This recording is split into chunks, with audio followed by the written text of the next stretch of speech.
एक तो निर्गुण ब्रह्म को और एक सगुण ब्रह्म। पहली बार तांत्रिक गुरु भगवान श्री से आनंद मूर्ति जी ने अपने दर्शन में तारक ब्रह्म का कंसेप्ट दिया। तारक ब्रह्म क्या है? ना तो वो निर्गुण है और ना ही वो सगुण है। निर्गुण और सगुण के मध्य एक बहुत ही पतली स्पर्श रेखा है, जहां पर निर्गुण सत्ता ही सगुण सत्ता का भौतिक शरीर धारण करते हैं, लेकिन वह सगुण के तीनों गुणों से प्रभावित नहीं होते और वह अपने भक्तों के लिए, अपने शिष्यों के लिए वह पुस्तक का ब्रह्म नहीं है, वह ज्ञान का ब्रह्म नहीं है, वह उसकी आत्मा का, उसके हृदय का देवता है, महादेव है। तो चूंकि मैं ऐसे समय में आपसे क्लास प्रारंभ कर रहा हूं,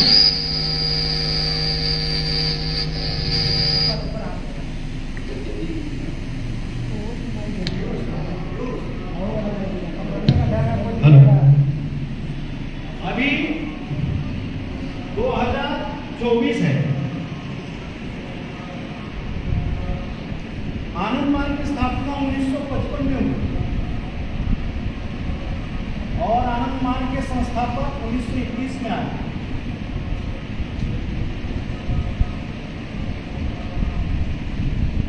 और इसके ठीक पहले एक और तारक ब्रह्म आते हैं जिसका काल 3500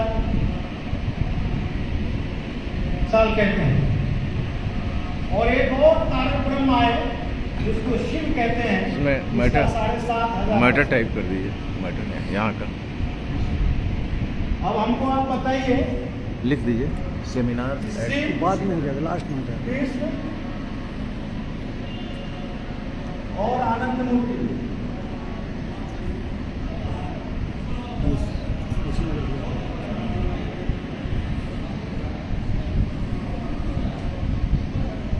समय मुझे 45 से 50 मिनट का है और 7500 वर्ष से लेकर 3500 वर्ष और 3500 वर्ष से लेकर के अभी 2024 मतलब 1921 से 2024 लगभग 100 बरस के अवदान को आपको पढ़ाना है। समय बहुत कम है, इसलिए मैं थोड़ा फास्ट जाने की कोशिश करूंगा, लेकिन तब भी मैं ये कोशिश करूंगा कि आपको समझा पाऊं। सबसे पहली बात, शिव कौन है? अगर शिव को छोड़ दें तो इस विश्व की कोई सभ्यता आगे बढ़ ही नहीं सकती, कोई संस्कृति आगे नहीं बढ़ सकती, कोई संप्रदाय आगे नहीं बढ़ सकता, सब स्थिर हो जाए। लेकिन हम ये सब कुछ भी छोड़ दें तो शिव की महिमा मंडित होता है। इसलिए शिव भास्वर सत्ता है। इस मोटी बात एक और कह दूं कि शिव के पहले भी वेद काल में, ऋषियों के काल में, उस समय भी तो लोग साधना किए हैं, उस समय भी तो लोगों की अनुभूति हुई है। उस समय भले लिपि ना था, लेकिन गुरु शिष्य की परंपरा तो रही होगी।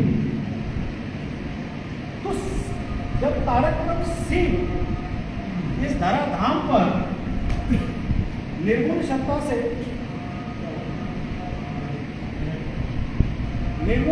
से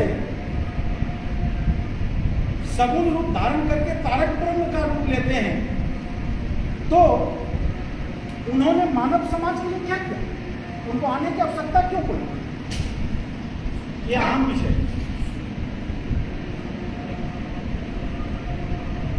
दादा सुबह क्लास ले रहे थे, मैं बार बार इसलिए बोल रहा था कि जब तक आप साधना शिविर में मन को अनाहत से ऊपर आज्ञा चक्र के आसपास रखेंगे तो साधना शिविर का आनंद आएगा।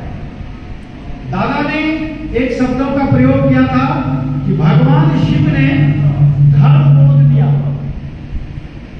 क्या दिया? धर्म बोध।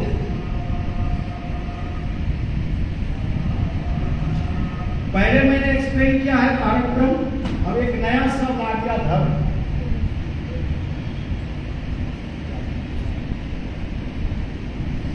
मैं किसी से भी पूछूं इस धरती पर धर्म कब आया, कोई बता सकेंगे? सत्य प्रकाश जी बता देंगे धर्म कब आया इस धरती पर। शिव जी ने परिवार व्यवस्था दी। चंद्रशेखर दादा सही बोल रहे हैं।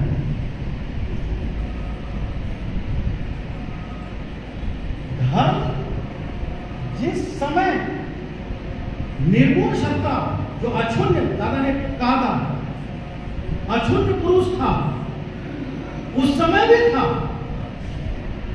लेकिन वो कॉस्मिक माइंड में था, क्योंकि वहां भी वो धारण किए थे। और जैसे ही उसने एको हम बहुश्यामी का भाव लिया तो धर्म तो उसी समय आ गया। धी माने धारण करना, मन माने मन। तो जहां जब मन की कल्पना हो रही है, मन का विवाह हो रहा है, तो धर्म तो वहीं से आ रहा है। इसलिए जो कहता है कि मेरा ये धर्म, मेरा वो धर्म, वो गलत कहता है।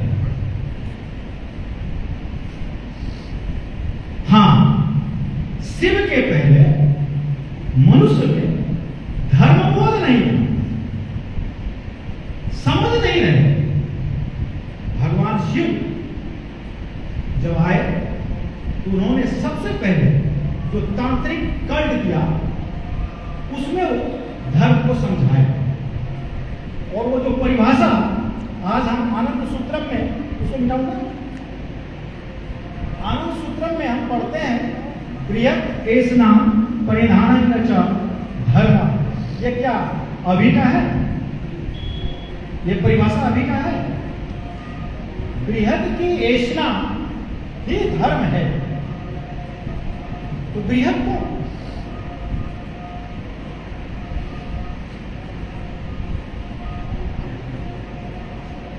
तो बृहत् बृहतार्थ ब्रह्म, जो ब्रह्म बृहद है वही ना ब्रह्म है। तो ब्रह्म की कामना कब?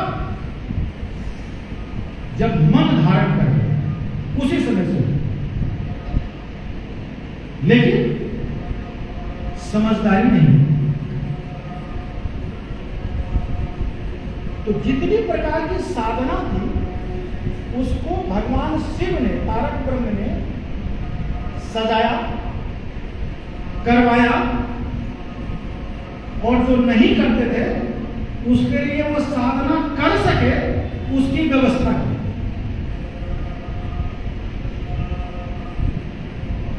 साधना कौन नहीं कर सकते थे? कौन साधना नहीं कर सकते थे? जिसके पास मानव का शरीर नहीं था और मनुष्य का मन नहीं था, यही था ना। और इसको पाने में हमारा और आपका कोई योगदान है क्या? हम और आप इसको पाने में कोई योगदान दिए हैं? ये उनकी अहेतु की कृपा से मानव का शरीर और मानव का मन मुझे प्राप्त हुआ है। और इस वक्त भी अगर जो बृहत् की स्नान नहीं करेगा तो क्या होगा? चरम निर्देश का छठा और सातवां लाइन, कोटि कोटि वर्षों तक पशु जीवन के क्लेश में दग्ध होना पड़ा। और जो करेगा उसके लिए चरम निर्देश का पहला लाइन, जो दोनों समय नियमित रूप से साधना करेगा, मृत्यु काल में परम पुरुष की भावना, परम पुरुष माने ब्रह्म, ब्रह्म की भावना उनके मन में अवश्य ही जगेगी और निश्चित रूप से उनकी मुक्ति होगी। मुक्ति किससे? ये दोनों से। शरीर मन में मिल जाएगा, मन आत्मा में मिल जाएगा और आत्मा परमात्मा में।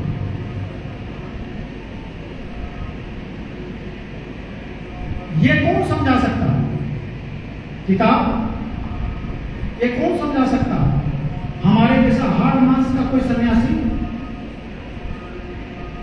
जो ये शरीर बना सकता, जो ये मन बना सकता, जो इस आत्मा को साक्षीभूत सत्ता में रख सकता और सबको नियंत्रित कर सकता, वही इन तीनों के समाप्त कर सकता। और जब तक ये तीनों समाप्त नहीं होगा तब तक क्या होगा? पानी हार्ड होता जाएगा, बर्फ बन जाएगा, बर्फ भी पत्थर बन जाएगा और हजारों साल तक पत्थर बन करके पहाड़ में बैठे रहेंगे। तो ये जो बर्फ है इसको गलाओगे कैसे? धर्मबोध, धर्म साधना। और धर्म साधना क्या है? तंत्र। तंत्र माने जो मुझे त्राण कर दे। किन चीजों से? बंधन से। दादा ने अपने क्लास में बोला था ना, पास मुक्तेन शिव, पास बंधेन जीव, संस्कार मुक्तेन शिव, संस्कार बंधेन जीव। तो संस्कार से बनने के लिए तो ये भगवान शिव ने सबसे बड़ा चीज हमको ये दिया। और वहां की परंपरा को लेकर आगे बढ़े। एक चीज ये व्यक्तिगत जीवन में भगवान शिव दे रहे हैं, व्यक्तिगत जीवन के लिए। और इसका उस समय के लोग उतने विकसित नहीं थे, टेक्नोलॉजी उतना विकसित नहीं था, इसलिए इसका जिस प्रकार से जिस युग में 2024 में हम लोग हैं, 1921 में बाबा आते हैं, जिस युग में हम लोग थे उतना टेक्नोलॉजी एडवांस नहीं था। तो इसका क्या हुआ? समाजीकरण नहीं, जो सोशलाइजेशन होना चाहिए था उस साधना पद्धति का उतना नहीं हुआ। और बहुत कम लोग, गिने गिने लोगों को इसका सौभाग्य प्राप्त हुआ, उन्होंने किया। लेकिन तारक ब्रह्म ने एक चीज दिया, पहले तारक ब्रह्म वो क्या दिया कि जो परिवारवाद नहीं था उसकी पहली सीढ़ी उन्होंने रखा। क्या क्या उन्होंने? कि गृहस्थ जीवन जीने की कला सबसे पहले भगवान शिव ने सीखी। एक पत्नी होगी, एक पति होगा, उसके बच्चे होंगे, पति पत्नी दोनों मिलकर बच्चे का पालन करेंगे, फिर एक साथ रहेंगे। मतलब समाज की कल्पना वो लोग कर रहे हैं, लेकिन समाज बना नहीं वहां, लेकिन नींव उसने रखी। उनकी कल्पना यही थी। समाज का मतलब होता है हर एक दूसरे का उत्तरदायित्व का बोध होना। शिव से पहले ये उत्तरदायित्व का बोध नहीं था। जिस प्रकार आज पशुओं में उत्तरदायित्व का बोध नहीं, माँ ने बच्चे जन्म दे दिया, कुछ दिन तक मां के साथ रहेगा, बच्चे भी आजाद हो जाएंगे, पिता को तो पता ही नहीं चलता। तो शिव के पहले मनुष्य की भी स्थिति हुई। तो वो समाज की पहला नींव पहले तारक ब्रह्म रख रहे हैं। उसके बाद समाज को जो जरूरतें पड़ती गई उन सारी चीजों को वो देते चले। अब तीसरी बात, 3500 वर्ष पहले भगवान कृष्ण भगवान शिव के बाद जहां से भगवान शिव ने छोड़ा वहां से उसको भगवान कृष्ण को कैरी करना होगा। तो उन्होंने क्या क्या दे दिया था? मुख्य रूप से व्यक्तिगत जीवन के लिए तंत्र साधना, धर्मबोध भगवान शिव ने, और सामाजिक समाज कैसे बनेगा उसका वो नींव रख दिए थे विवाह कराकर। और मनुष्य में आपस में एक सांस्कृतिक विकास उसका कैसा हो सके, उसके लिए विभिन्न चीजों को दिए, आयुर्वेद भी दिए, कला भी दिए, संगीत भी दिए, तांडव भी दिए, वो समाज को एक दूसरे से मिलाने के करते थे।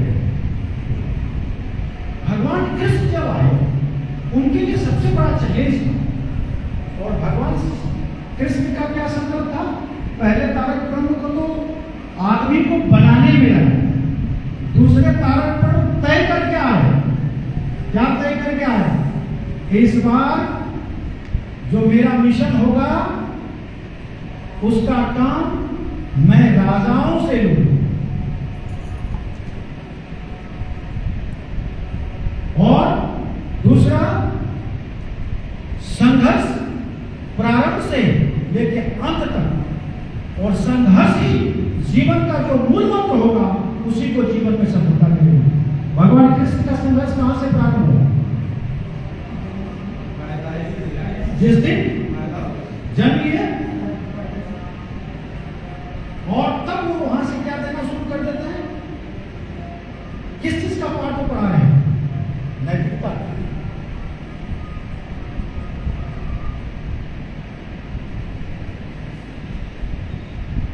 कृष्ण यहां से शुरू कर रहे हैं। और दूसरा महत्वपूर्ण क्या वो बता रहे हैं, योग कर्मसु कौशला। हाँ, योग की परिभाषा दे रहे हैं। हम जो आज योग की परिभाषा विभिन्न रूपों में देख रहे हैं, उस परिभाषाओं को जिनका मन जिन जिन चक्रों को क्रॉस करेगा साधना के माध्यम से, योग की परिभाषा उस स्तर का हो। महर्षि पतंजलि का मन जहां तक पहुंचा, उन्होंने वहीं तक का परिभाषा दिया। उनका क्या परिभाषा है, योग से चित्त वृत्ति निरोध, वृत्तियों का निरोध ही योग का। उन्होंने बहुत अच्छी परिभाषा, जितनी योग की परिभाषा है उसमें से एक वो परिभाषा है। और एक जो के लिए दिया है परिभाषा, सर्व चिंता परित्यागो उच्यते योग, सभी चिंताओं का त्याग करो। तो चिंता रहित व्यक्ति हो जाएगा, इस शरीर से चिंता निकल जाएगा, चिंतन कर नहीं सकता, ये शरीर जीवित रहेगा, या तो अचेत रहेगा या तो मृत अवस्था रहेगा। किसी को खूब शराब पिला दें और कोई चिंता नहीं, उसको नाली में पड़ा है कि रोड पे पड़ा है, तो क्या कहेंगे कि वो योग कर रहा है? ये भी परिभाषा पूर्ण है। समयोगो योगो इदित्तो जीवात्मा परमात्मा कृष्ण। ऐसा योग जो जीवात्मा को परमात्मा में मिला दे। तो जो धर्म बोध था यहां पर आया, दूसरे तारक ब्रह्म ने कैरी आउट किया, और ये कौन कर सकता है, ये कौन कर सकता है? संयोगो युक्तो जीवात्मा परमात्मा कौन कर सकता है? जीवन वेद की पहली लाइन। साधना नैतिकता साधना की आधार भूमि है। देखिए कनेक्टेड है ना, नैतिकता के बिना साधना नहीं होती। नैतिकता समाज में बाद में आएगी। जब तक व्यक्ति नैतिकवान नहीं होगा तब तक धर्म की स्थापना नहीं हो सकती, और जब तक धर्म का बोध नहीं होगा, धर्म की स्थापना नहीं होगी, कोई समाज नहीं बनेगा। इसलिए भगवान आनंद जी ने कहा कि अभी तक किसी भी समाज की स्थापना नहीं हुई, मानव समाज की स्थापना हुई नहीं, क्योंकि मानव बना ही नहीं। ये मानव का कंगाल हमारे सामने में खड़ा है। एक मिनट में इसी कमरे में उठते हैं, लगता है कि ब्रह्म की अनुभूति हो गई, और दूसरे क्षण गिरते भी। जब तक मन सरल रेखावत नहीं होगा, इस बिंदु से जीवात्मा से परमात्मा की तरफ सीधा नहीं चल देगा, तब तक मानव समाज की कल्पना नहीं हो सकती। अगर मानव समाज बनाना है तो ये, और इसके लिए योग, अयोग में क्या करना होगा?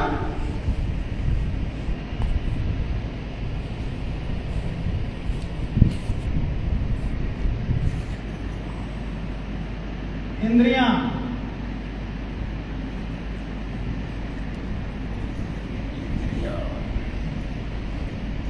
वृत्तियां, आसपास, षड्रिपु और षड्दोष,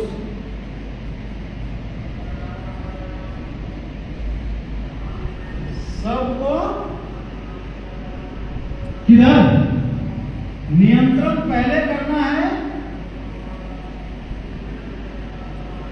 और गति परम पुरुष की ओर करना है।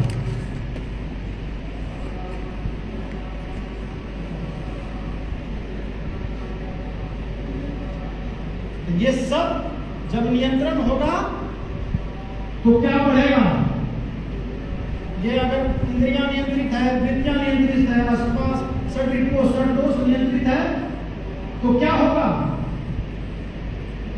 बोलिए सतप्रकाश जी। वाइटल एनर्जी बढ़ेगा, जिसको प्राण शक्ति बोलते हैं।